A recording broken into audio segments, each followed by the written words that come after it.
Haven't been reading lately. Had a headache, and then I've been busy doing stuff. So get back to reading.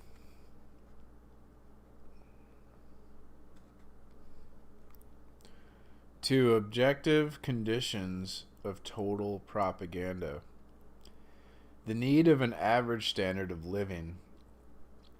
Just as there are societies not susceptible to propaganda, there are individuals not susceptible to it. We have just seen, for example, that it takes an individual to read the newspaper and buy a radio or TV set. An individual with a certain standard of living. What? An individual with a certain standard of living. Modern integration propaganda cannot affect individuals who live on the fringes of our civilization or who have too low a living standard. In capitalist countries, the very poor who have no radio or TV and rarely go to the movies cannot be reached by propaganda. Communist countries meet this problem with community receivers and free movies. Thus, even the poorest can be reached by propaganda. But other obstacles that's why they make cheap TVs cheap, the internet cheap. Anything they want us to receive the propaganda, even the poor people. There's ways for poor people to pirate movies or whatever. But other obstacles intervene. The really poor cannot be subjected to integration propaganda because the immediate concerns of daily life absorb all their capacities and efforts. To be sure, the poor can be pushed into rebellion, into an explosion of violence. The poor can be pushed into... They can be subjected... I'm reading really shitty, sorry, out of practice. Okay, to be sure, the poor can be pushed into rebellion, into an explosion of violence. They can be subjected to agitation propaganda and excited to the point of theft and murder, but they cannot be trained by propaganda, kept in hand, channeled, and oriented.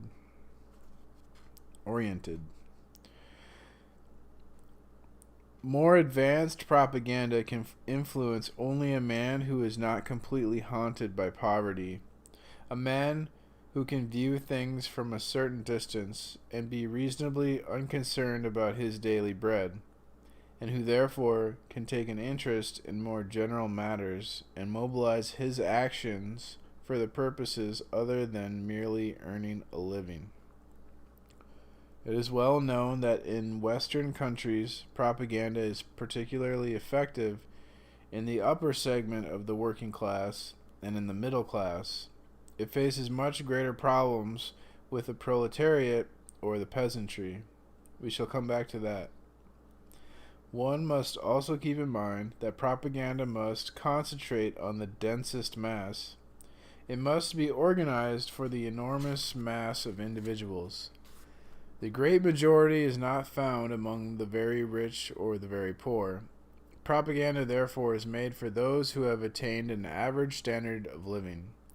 In Western countries, propaganda addresses itself to the large average mass, which alone represents a real force. But one might say, in the very poor countries, such as India or the Arab nations, propaganda is addressed to another mass, to the very poor, the fellahin. Well, the point is that these poor react only very little and very slowly to any propaganda that is not pure agitation propaganda. The students and merchants react, the poor do not. This explains the weakness of propaganda in India and Egypt. For propaganda to be effective, the propagandee must have a certain store of ideas and a number of conditioned reflexes. These are acquired only with a little affluence, some education, and peace of mind springing from relative security. Conversely, all propagandists come from the upper middle class, whether Soviet, Nazi, Japanese, or American propagandists. The wealthy and very cultured class provides no propagandists because it is remote from the people and does not understand them well enough to influence them. The lower class does not furnish any because its members rarely have the means of educating themselves, even in the USSR. More important, they cannot stand back and look at their class with the perspective needed to devise symbols for it. Thus, studies show that most propagandists are recruited from the middle class. The range of propaganda influence is larger and encompasses the lower middle class and upper working class as well. But by raising people's living standard, one does not immunize them against propaganda. On the contrary. Of course, if everybody were to find himself at the upper middle class level, present-day propaganda might have less chance of success. But in view of the fact that the ascent to that level is gradual, the rising living standard in the West, as well as in the East and in Africa, makes the coming generations much more susceptible to propaganda. The latter establish its influencing while working conditions, food, and housing improve, and while at the same time a certain standardization of men, their transformation into what is regarded as normal, typical people, sets in. This is what Lenin said when he called for a total cultural transformation, with changes in medicine, in the relations between men and women, in the use of alcohol, and so on. The transformation of the entire way of life was linked to agitprop. I don't know what that is. But whereas the emergence of such a normal type used to be automatic and spontaneous, it now becomes more and more a systematic creation, conscious, planned, and intended. The technical aspects of men's work, a clear concept of social relations and national goals, the establishment of a mode of common life, all this leads to the creation of a type of normal man, and conventionally leads all men toward that norm via a multitude of paths. That is why adjustment has become one of the key words of all psychological influence. Whether it is a question of adaptation to working conditions, to consumption, or to milieu, a clear and conscious intent to integrate people into the normal pattern prevails everywhere. Thus is the summit of propaganda action. For example, there is not much difference between Mao's theory of mold and McCarthyism. In both cases, the aim is normalcy.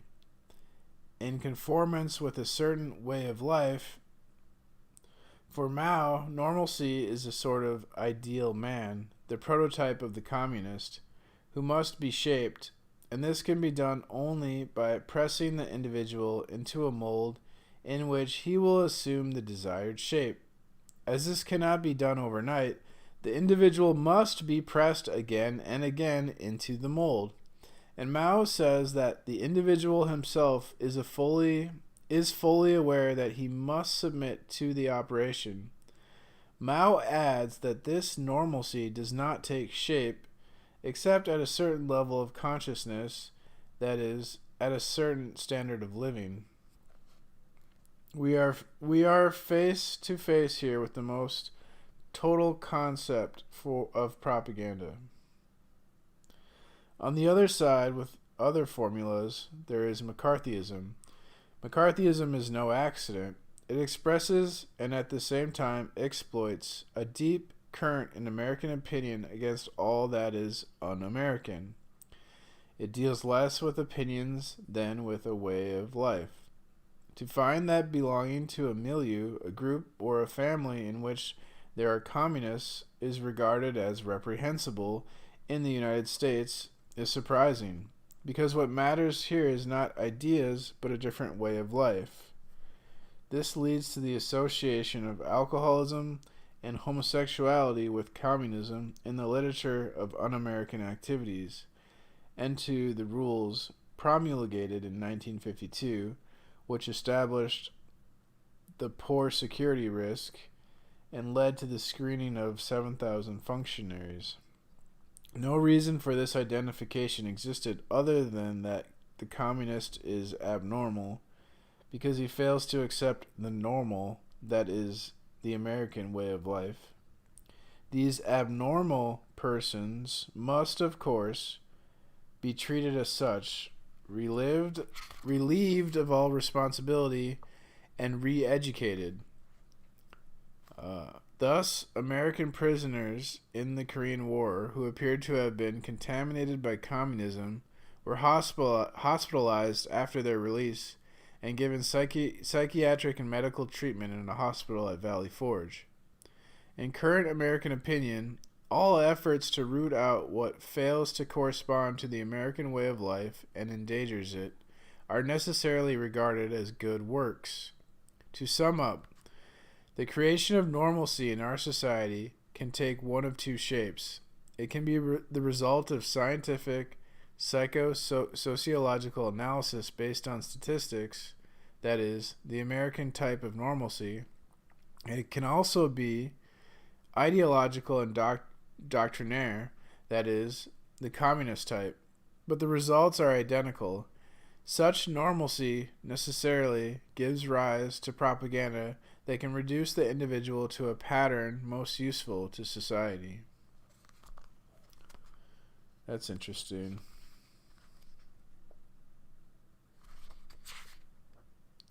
You establish what is normal, and then what is abnormal becomes the enemy.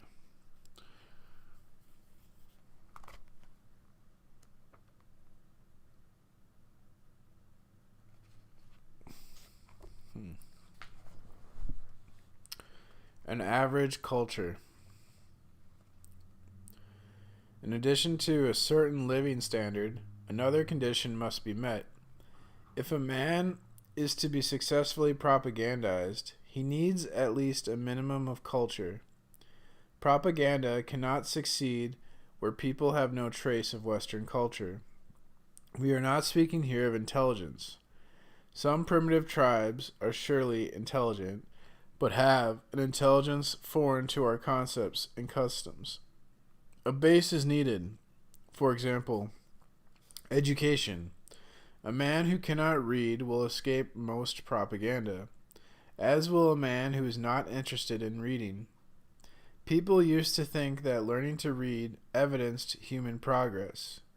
They still celebrate the decline of illiteracy as a great victory.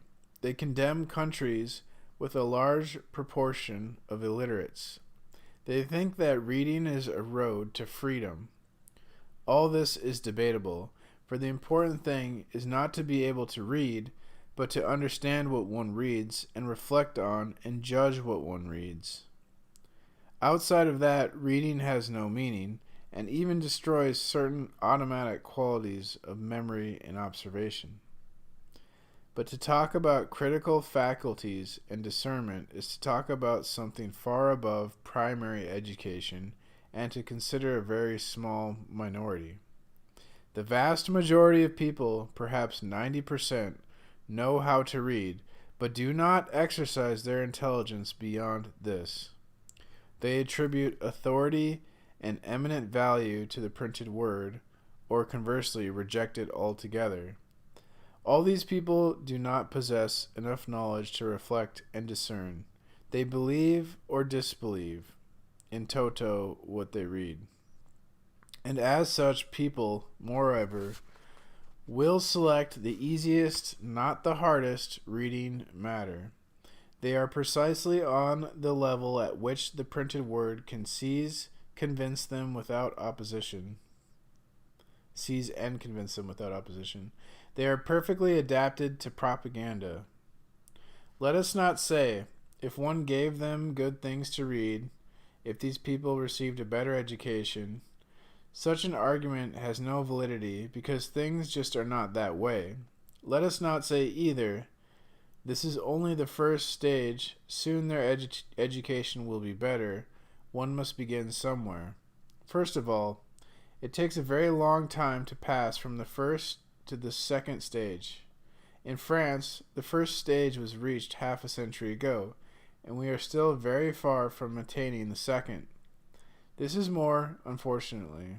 There is more, unfortunately.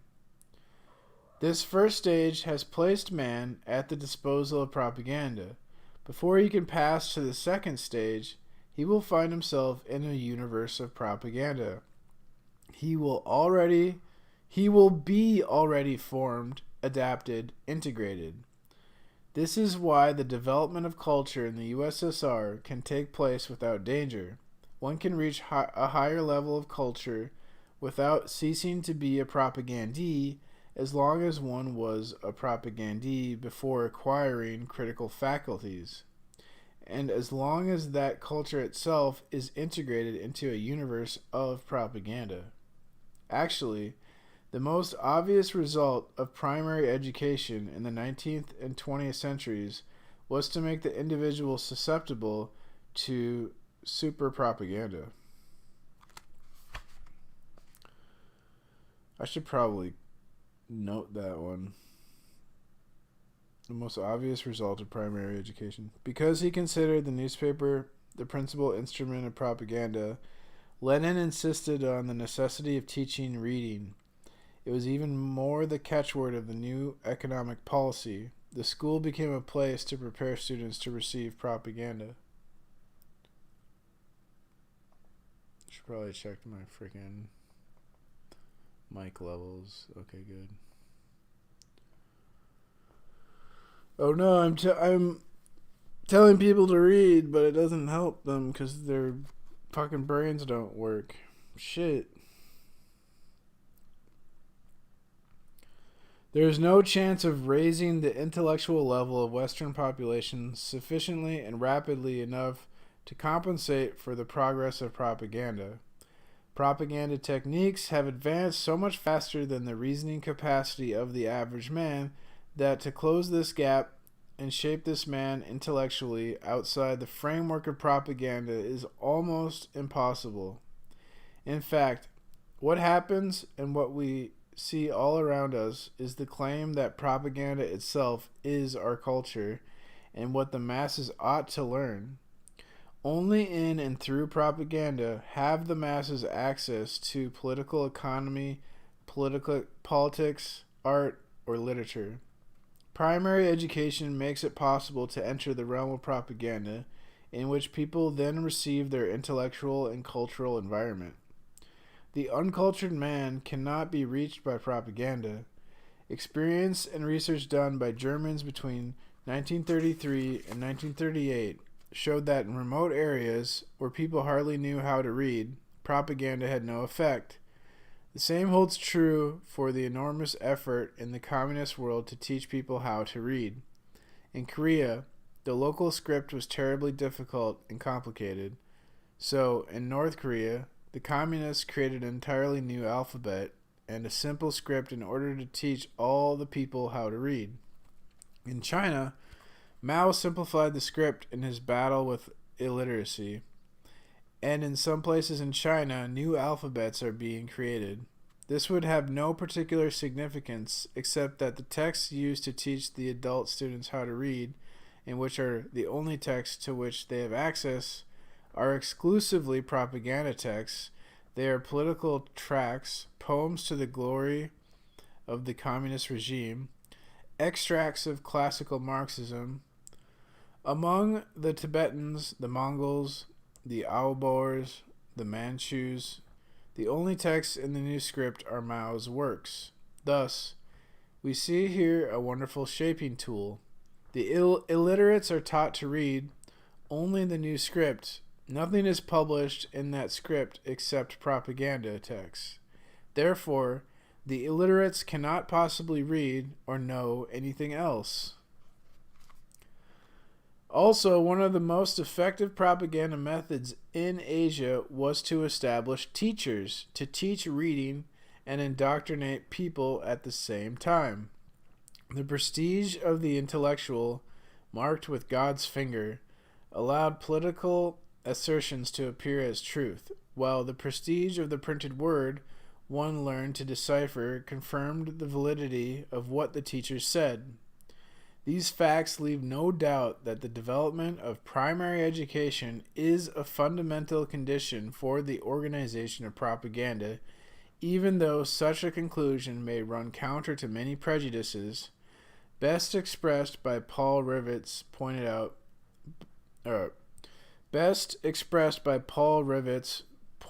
but completely unrealistic words: a person who cannot read a newspaper is not free. Wait, where is...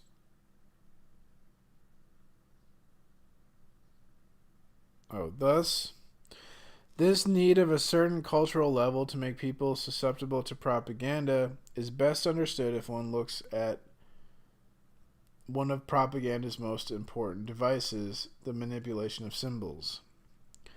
We must consider the fact that in a society in which propaganda, whether direct or indirect, conscious or unconscious, absorbs all the means of communication or education, as in particularly all societies in 1960, propaganda forms culture and in a certain sense is culture.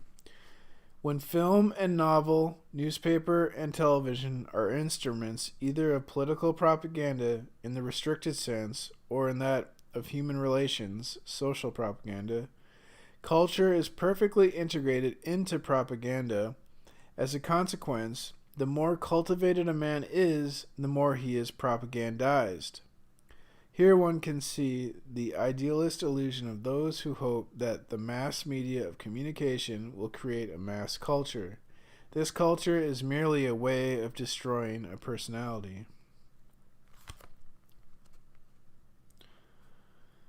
The more an individual participates in the society in which he lives, the more he will cling to the stereotyped symbols expressing collective notions about the past and the future of his group.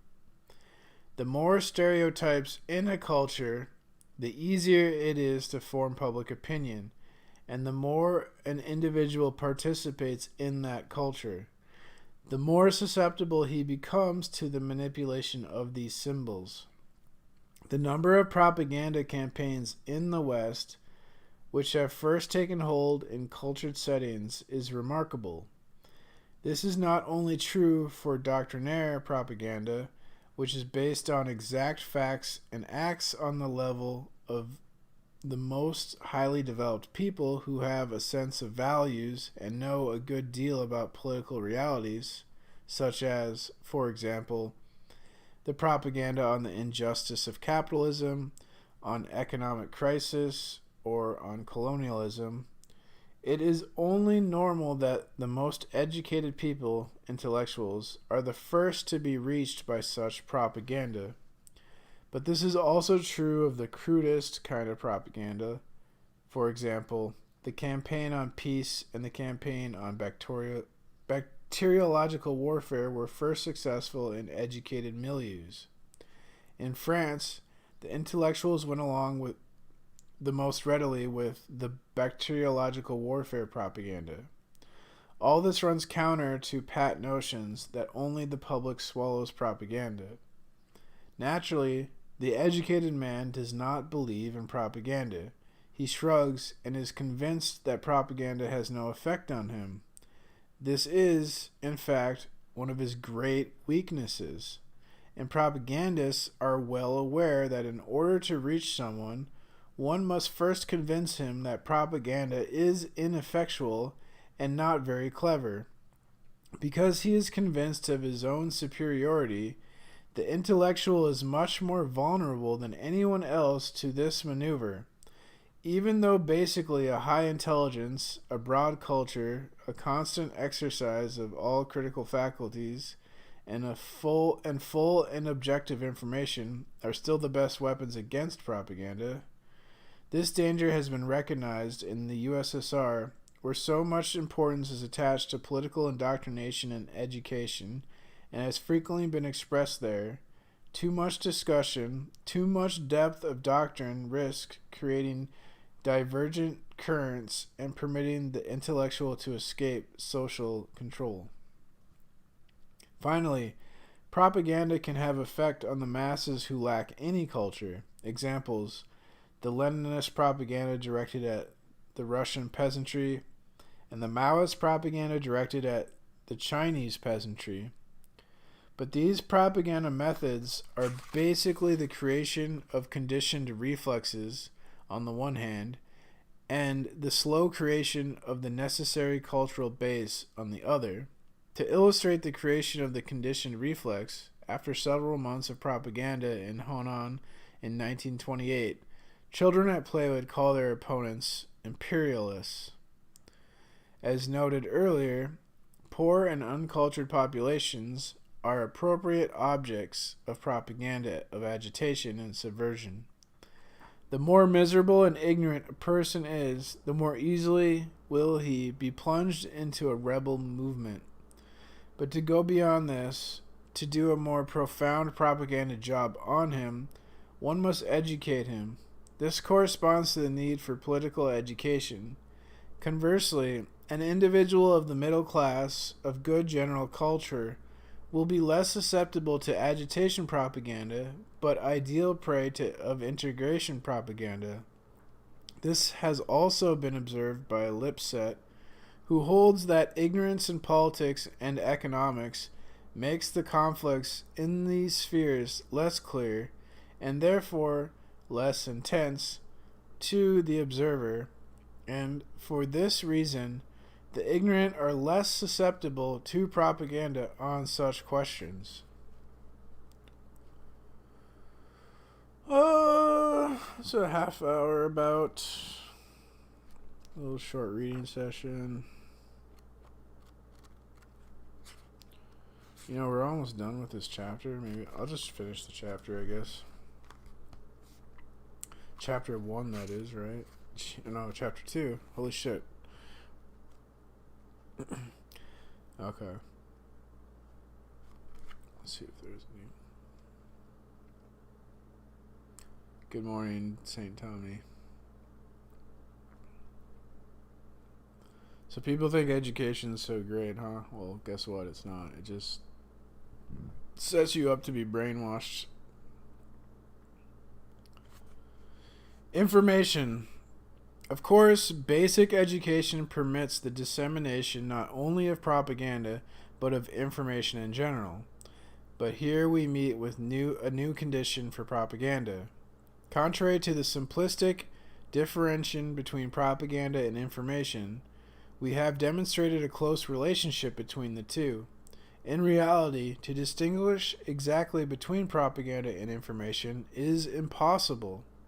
Besides, information is an essential element of propaganda. For propaganda to succeed, it must have reference to political or economic reality. Doctrinal or historic argument is only incidentally effective in propaganda.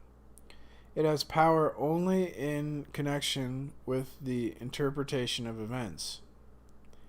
It has an effect only when opinion is already aroused, troubled, or orientated in a certain direction by a political or economic event. It grafts itself onto an already existing psychological reality. Such psychological reactions are generally of brief duration and must be systematically sustained and renewed. To the extent that they will be prolonged and renewed, they will create an informed opinion.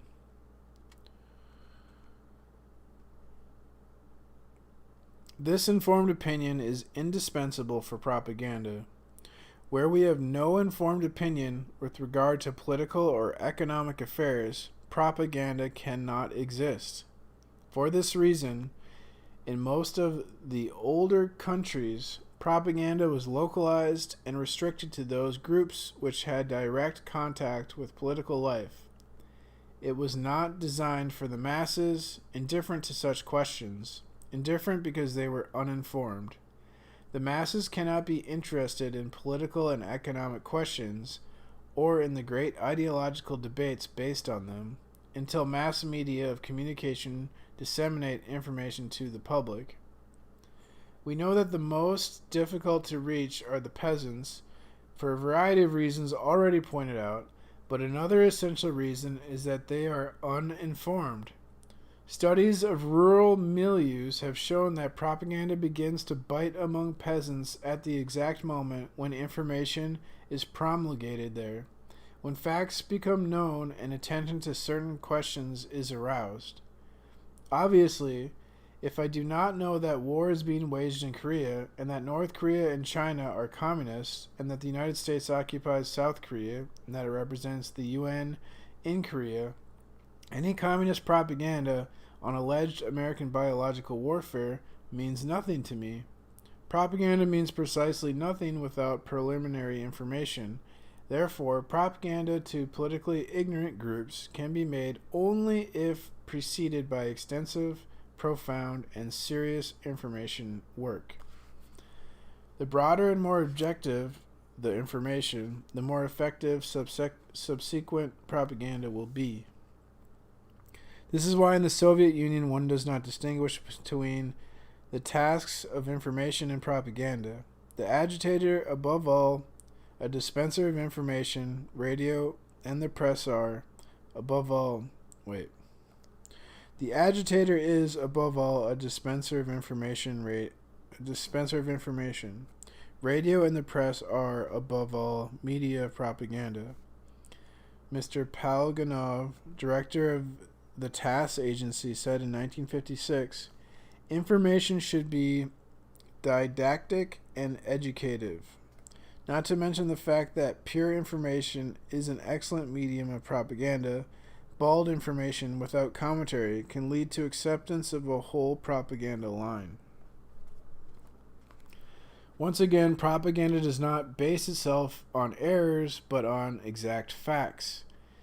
It even seems that the more informed public or private opinion is, notice I say more, not better, the more susceptible it is to propaganda.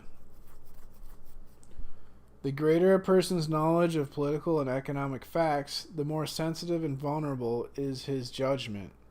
Intellectuals are most easily reached by propaganda, particularly if it employs ambiguity. The reader of a number of newspapers expressing diverse attitudes, just because he is better informed, is more subjective than anyone else to propaganda that he cannot perceive. Even though he claims to retain free choice in the mastery of all this information, actually he is being conditioned to absorb all the propaganda that coordinates and explains the facts he believes himself to be mastering. Thus, information not only provides the basis for propaganda, but gives propaganda the means to operate, for information actually generates the problems that propaganda exploits and for which it pretends to offer solutions. In fact, no propaganda can work until the moment when a set of facts has become a problem in the eyes of those who constitute public opinion. I should take a drink.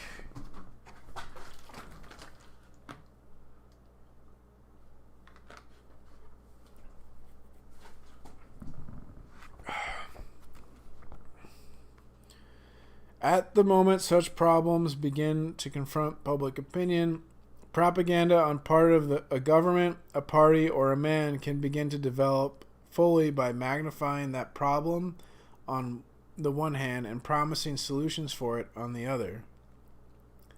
But propaganda cannot easily create a political or economic problem out of nothing. There must be some reason in reality. The problem need not actually exist, but there must be a reason why it might exist. For example, if the dispensation of daily information leads a man into a labyrinth of economic realities, he will find it difficult to understand these complicated and various facts, and he will therefore conclude that some problems of an economic nature exist. But this takes on an entirely different and much more pronounced aspect when this opinion is in any way connected with personal experience. If he were ignorant of what went on in the nation and in the world, and if his only sources of information were equally uninformed neighbors, In that case, propaganda would be impossible. Even if that man were actually to suffer personal difficulties as a result of certain political or economic situations, propaganda had no effect on the populations of the 19th century, even when a village was plundered by an army. Because in the face of personal experiences, people responded spontaneously or by group reflexes, but in any event, only to a local and limited situation. They would find it very difficult to generalize the situation, to look upon it as a generally valid phenomenon, and to build a specific response to such a generalization. They would demand a considerable amount of voluntary intellectual labor. Thus, propaganda becomes possible only when people develop a conscience of general problems and specific responses to them. The formation of such responses is precisely what the promulgation of information creates in individuals who have only limited personal contact with social reality. Through information, the individual is placed in a context and learns to understand the reality of his own situation with respect to society as a whole. This will then entice him to social and political action. Take, for example, the problem of the standard of living. The worker who knows nothing about prices and salaries, except from personal experience and those of his neighbors, may, in the event of sharp discontent, experience feelings of rebellion, and may eventually rebel against his immediate superiors. And it is well known that such rebellion leads nowhere. That was the great discovery of the 19th century. But information will teach this worker that he shares his fate with millions of others, and that among them there can be a community of interest and action.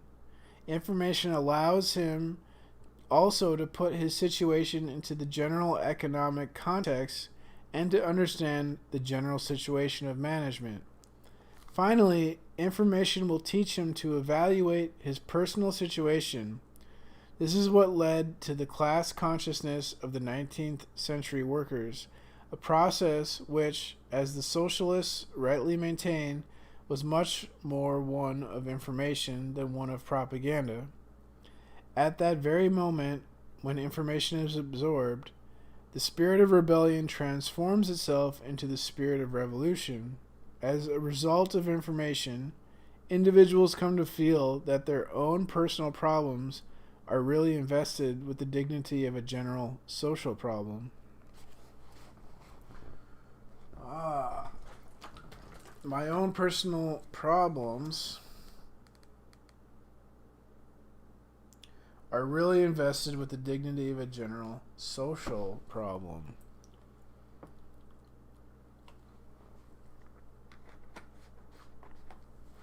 We need social justice.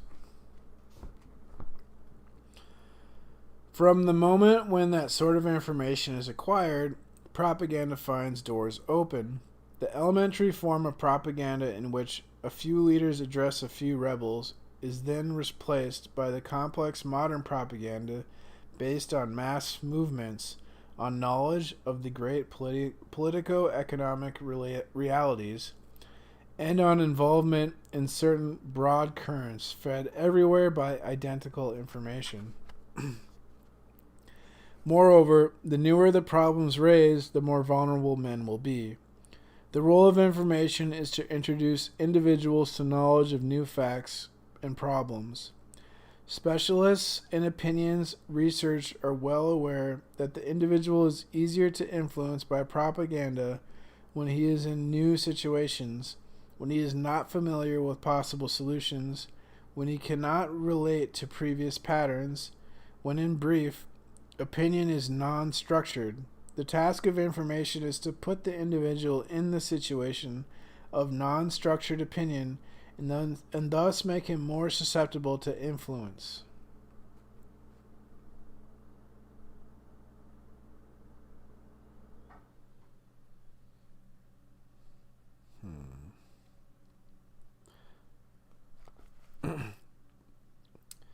Thus, information prepares the ground for propaganda.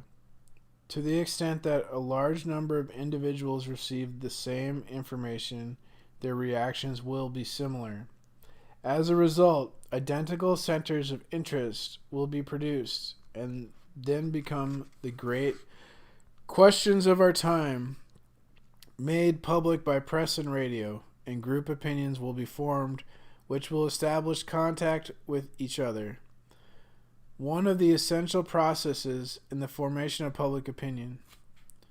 Moreover, this leads to the formation of common reflexes and common prejudices. Naturally, there are deviationists and individuals who do not share the same responses to the same information, because they already hold other prejudices, because they are strong personalities, or simply because of habitual contrariness. But their number is much smaller than is generally believed. They are unimportant, and the polarization of attention on certain questions and on certain aspects of these questions singled out by information rapidly creates what has been called mass psychology, one of the indispensable conditions for the existence of propaganda. The ideologies. Finally, the last condition for the development of propaganda is the prevalence of strong myths and ideologies in a society. At this point, a few words are needed on the term ideology. To begin with, we subscribe to Raymond Aron's statement that an ideology is any set of ideas accepted by individuals or peoples without attention to their origin or value.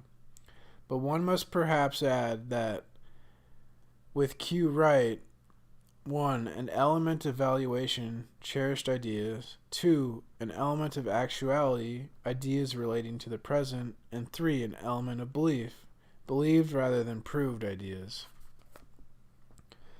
Ideology differs from myth in 3 important respects.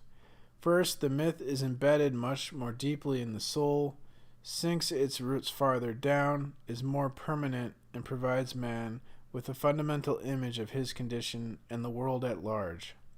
Second, the myth is much less doctrinaire, and ideology, which is not a doctrine because it is believed and not proved, an ideology is first of all a set of ideas which, even when they are irrational, are still ideas. The myth is more intellectually diffuse.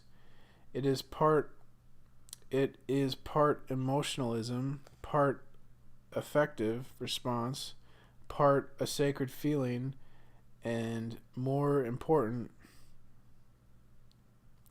Third, the myth has stronger powers of activation, whereas ideology is more passive.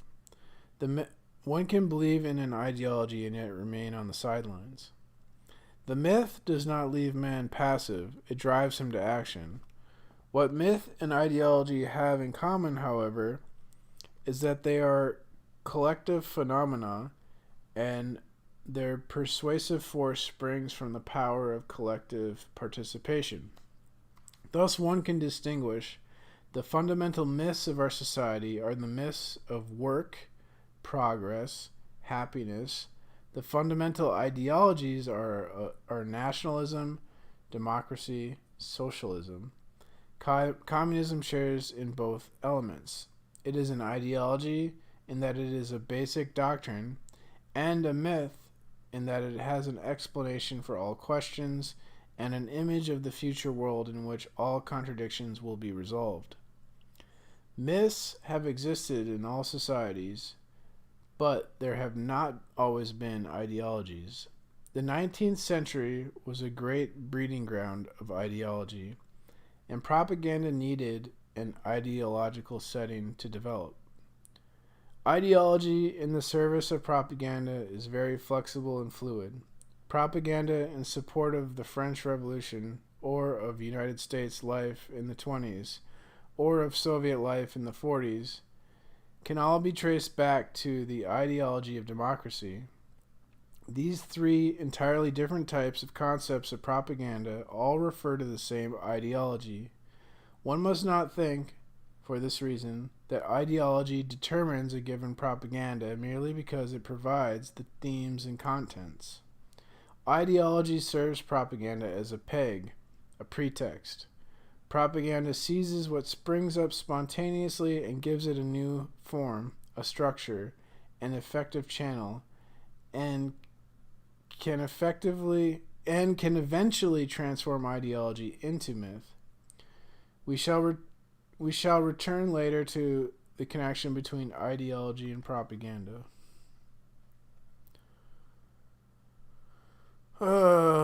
Myth is embedded more deeply.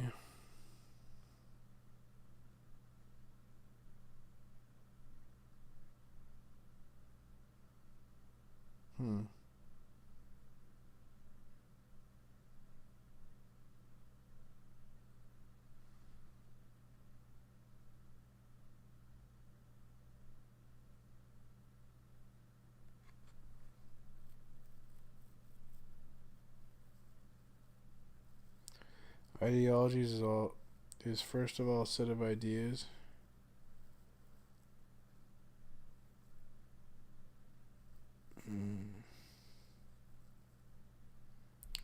I see. Interesting. All right. I'm going to do it for today.